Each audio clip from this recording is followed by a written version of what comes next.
nafasi. Lango ndiye Yesu Bwana, wote waingie kwake. Mioyo ifunguke na roho ipate pumziko.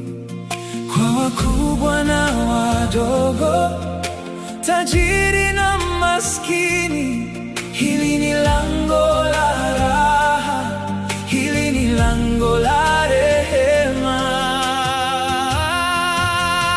Lango la mbinguni li wazi, Yesu ndiye lango hili, hata sasa li wazi.